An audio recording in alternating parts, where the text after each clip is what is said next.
پاس ایک شخص آیا کسی اور علاقے سے، دوسرے شہر سے، تو بہت ہی پریشان حال تھا. وہ کہنے لگا کہ اچانک ہمارے جانور مرنے لگ گئے ہیں، یعنی وہ ان کے کھیت تھے اور جانور وغیرہ انہوں نے رکھے ہوئے تھے کہ اچانک وہ مرنے لگ گئے اور ہم بہت پریشان ہیں اور ہماری کھیتیاں جیسے جلنے لگ گئی ہیں اور معلوم نہیں کیا ہو گیا. تو ہمیں کسی نے بتایا ہے کہ آپ سے جا کے مشورہ کریں. تو انہوں نے کہا اچھا مجھے ساتھ لے چلو. وہ خود وہاں گئے. تو وہ کہتے ہیں کہ میں نے پوچھا کہ کہاں سے کہاں تک حد ہے تمہارے کھیت کی؟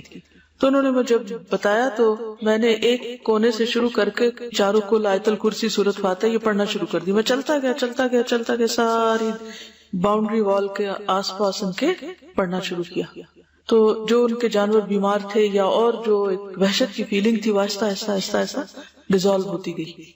تو بعض اوقات ایسا بھی ہوتا ہے نا کہ جیسے سارے گھر والے بیمار پڑ جاتے ہیں، ہوتا ہے نا کبھی کبھی سب کے ہاں کچھ نہ کچھ ایسا کبھی ہوا ہوگا. مجھے بھی یاد ہے کہ ایک دفعہ عید کا دن تھا اور میرے والد بھی اور ہم سب بہن سب بخار میں پڑے ہوئے تھے. تو کوئی ہوش نہیں آ رہی تھی کہ کون کس کا حال پوچھے اور کیا کرے. تو ایسا بھی کبھی ہو جاتا ہے. تو اگر ایسا کچھ ہو جائے تو اس صورت میں کیا ہے کہ پورے گھر میں گھوم پھر کے قرآن مجید پڑھیں اور اللہ تعالیٰ سے دعا مانگے اور عافیت کی دعا مانگے. ٹھیک ہے. آپ صلی اللہ علیہ وسلم جب لوٹ رہے تھے تو ایک عورت پیچھے آئی. ٹھیک ہے، یعنی ایک عورت آپ کے پیچھے آ گئی.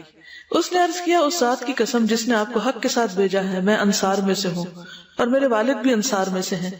جیسے آپ نے انصار کے لیے دعا کی ہے میرے لیے بھی دعا کیجیے. آپ نے فرمایا کیا چاہتی ہوں؟ اگر چاہو تو میں تمہارے لیے دعا کروں کہ تم بخار سے محفوظ رہو، چاہو تو برداشت کرو اور تمہیں جنت ملے گی. اس نے کہا میں صبر کروں گی اور جنت کو خطرے میں نہیں ڈالوں گی. یعنی اپنے ٹائم کے ساتھ ساتھ بخار ختم ہو جائے گا. وہاں آپ نے دعا کی، یہاں اس کے لیے نہیں کی. کیوں؟ غور کیجئے، سوچئے.